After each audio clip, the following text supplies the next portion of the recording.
Your Honorable President Donald Trump,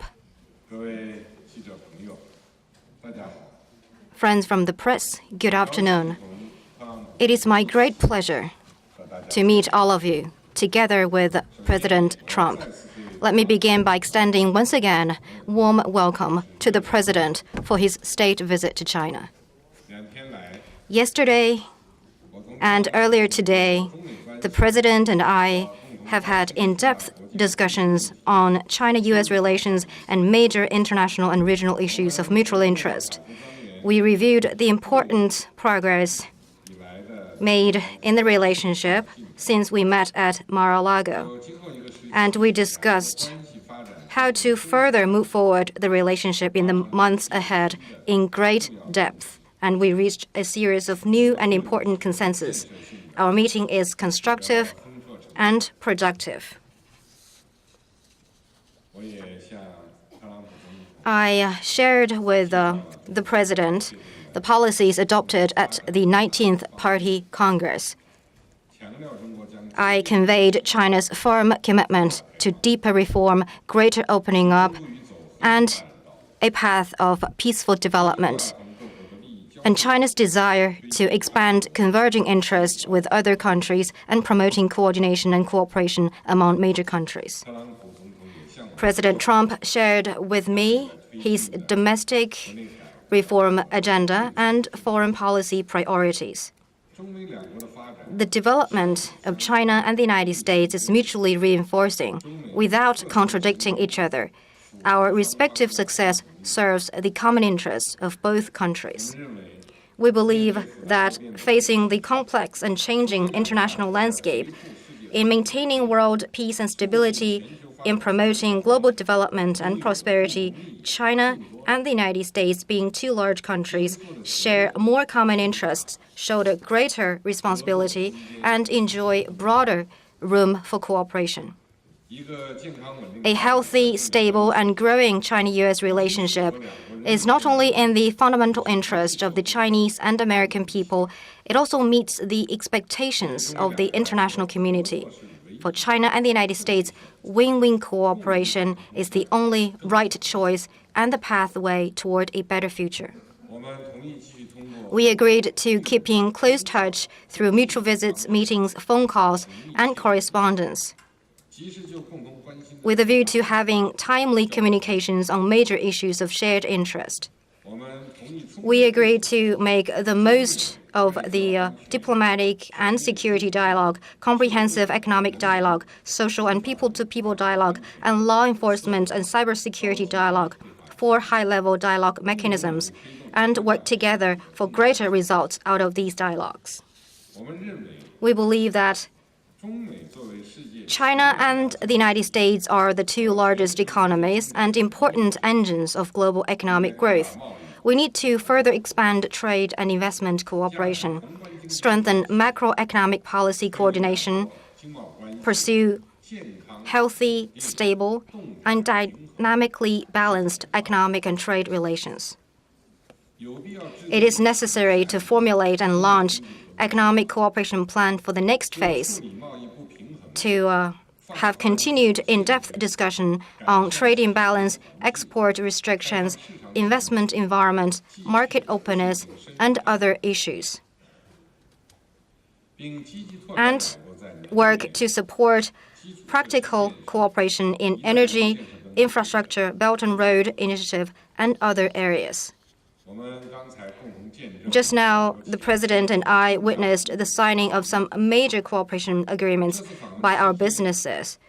During this visit, the 2 sides signed over $250 billion of commercial deals and 2-way investment agreements.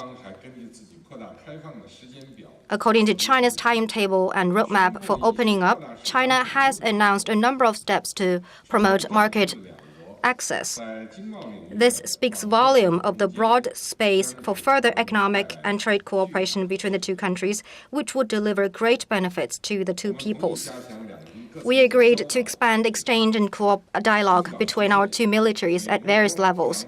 realized at an early date the visit by U.S. Secretary of Defense to China and a senior high-level Chinese military delegation to the U.S. and work to ensure the success of the first Joint Staff Dialogue Mechanism and the Disaster Management Joint Exercise and academic exchanges. We agreed to strengthen law enforcement and cybersecurity cooperation. The two sides reaffirmed that neither wants to become a safe haven for each other's fugitives and will instruct competent authorities of the two countries to actively explore a long-term cooperation mechanism regarding fugitive assets recovery and repatriation of illegal immigrants. The two sides will continue the implementation of the 5-point consensus reached in 2015 to enhance cybersecurity cooperation, including the use of the Internet for terrorist purposes and tackling cybercrimes. We will deepen counter-narcotics cooperation and better protect each other's nationals and institutions in their respective countries. As two distinctive countries, our two sides may have different views or differences on some issues. This is only natural. The key is to properly handle and manage them. There is far more common interest between our two countries than differences. It is important to respect each other's sovereignty and territorial integrity, respect each other's choice of development path, and our difference. As long as the two sides commit to a constructive approach, we can put aside and diffuse differences, while at the same time build common ground and advance cooperation. We also discussed the international responsibilities our two countries shoulder. We agreed to enhance communication and cooperation on major international, regional, and global issues, and jointly seek proper resolution of relevant hotspot issues to make greater contribution to peace, stability, and prosperity of relevant regions and the world at large. On the Korean Peninsula nuclear issue, we reiterated the firm commitment to achieving denuclearization of the peninsula and upholding international non-proliferation regime. The two sides will continue to fully and strictly implement UN Security Council resolutions. At the same time, the two sides commit to working toward a solution through dialogue and negotiation. And we are ready to discuss with relevant parties the pathway leading to enduring peace and stability in the peninsula and the Northeast Asia. The two sides will maintain communication and cooperation on the Korean Peninsula issue. We believe that China and the United States are countries with important influence in the Asia-Pacific. As I said to the President, the Pacific Ocean is big enough to accommodate both China and the United States. The two sides need to step up communication and cooperation on Asia-Pacific affairs, foster common friends, build constructive interactions, and jointly maintain and promote peace and stability and prosperity in the region. We also discussed the Middle East, Afghanistan, and other issues, and agreed to deepen cooperation on counterterrorism, non-proliferation, nuclear security, and stronger support to UN peacekeeping operations. We both believe that friendship between our peoples is the foundation for the sustained growth of China-US relations, and we agreed to further promote people-to-people exchange. We will expand student exchange program, hold China-US Young Makers competition every year, and open additional Young Makers exchange centers in both countries. Ladies and gentlemen, dear friends, President Trump's state visit is a successful and historic visit. Together, the two of us have set out the direction and draw up the blueprint for China-US relations in the coming period. We will work with the United States and act on the consensus we reached seek further progress in China-US relations to bring greater benefits to our peoples and people across the world. Thank you very much.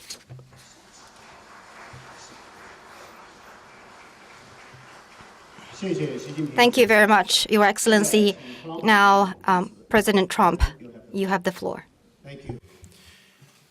President Xi, I want to thank you for that incredible welcoming ceremony earlier this morning. It was truly memorable and impressive and something I will never forget. Melania and I are honored to visit your country with its ancient history, dynamic people, and thriving culture. I also want to thank you and Madam Ping for a tour that was given to us yesterday of the very majestic Forbidden City. Your people are proud of who they are and what they have built together. And your people are also very proud of you. I want to congratulate you on the recent and very successful 19th Party Congress. Perhaps now more than ever, we have an opportunity to strengthen the relationship between our two countries and improve the lives of our citizens as long as we stand together with others, if necessary, against those who threaten our civilization. That threat will never happen. It doesn't even have a chance. As I said in my address yesterday in Seoul, the entire civilized world must unite to confront the North Korean menace. And the entire world is watching us right now. Today, President Xi, we discussed our mutual commitment to the complete denuclearization of North Korea. We agreed not to replicate failed approaches of the past, and there were many. We agreed on the need to fully implement all UN Security Council resolutions on North Korea and to increase economic pressure until North Korea abandons its reckless and dangerous path. All responsible nations must join together to stop arming and financing and even trading with the murderous North Korean regime. Together we have in our power to finally liberate this region and the world from this very serious nuclear menace. But it will require collective action, collective strength, and collective devotion to winning the peace. In order to create a more secure future for all and to protect our citizens from extremism and terrorism, President Xi and I also committed to working toward a peaceful future for Afghanistan. Terrorists are a threat to all of humanity, and we will stop radical Islamic terrorism. The United States and China also face many challenges within our borders. Every year, drug trafficking destroys millions and millions of lives. Today, President Xi and I discussed ways we can enhance coordination to better counter the deadly drug trade and to stop the lethal flow of poisonous drugs into our countries and into our communities. A special emphasis will be placed on the new phenomena, fentanyl, destroying lives by the millions. We're going to be focusing on it very strongly, the President and myself. In addition to improving the safety and security of our citizens, President Xi and I discussed improving our economic relationship. We want a vibrant trade relationship with China. We also want a fair and reciprocal one. Today, I discussed with President Xi the chronic imbalance in our relationship as it pertains to trade and the concrete steps that we'll jointly take to solve the problem of the massive trade distortion. This includes addressing China's market access restrictions and technology transfer requirements, which prevent American companies from being able to fairly compete within China.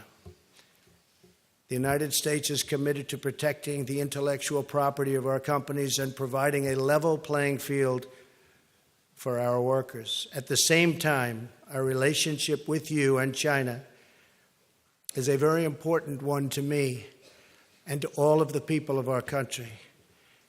And just by looking at the tremendous, incredible job-producing agreements just signed by those major companies, we're off to a very, very good start.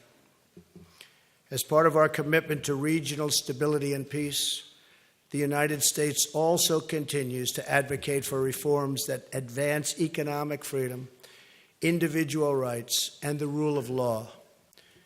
The United States, working with China and other regional partners, has an incredible opportunity to advance the cause of peace, security, and prosperity all across the world. It's a very special time, and we do indeed have that very, very special opportunity. A great responsibility has been placed on our shoulders, President. It's truly a great responsibility.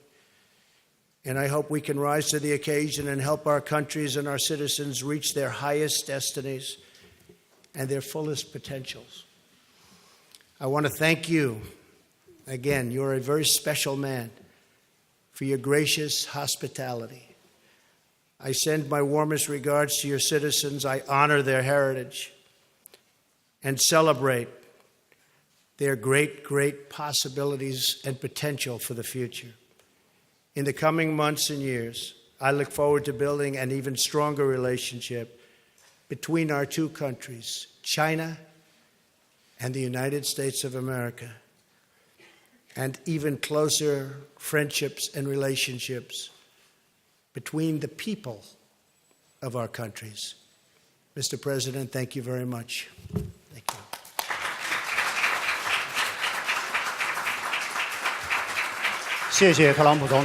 Thank you very much, the Honorable President.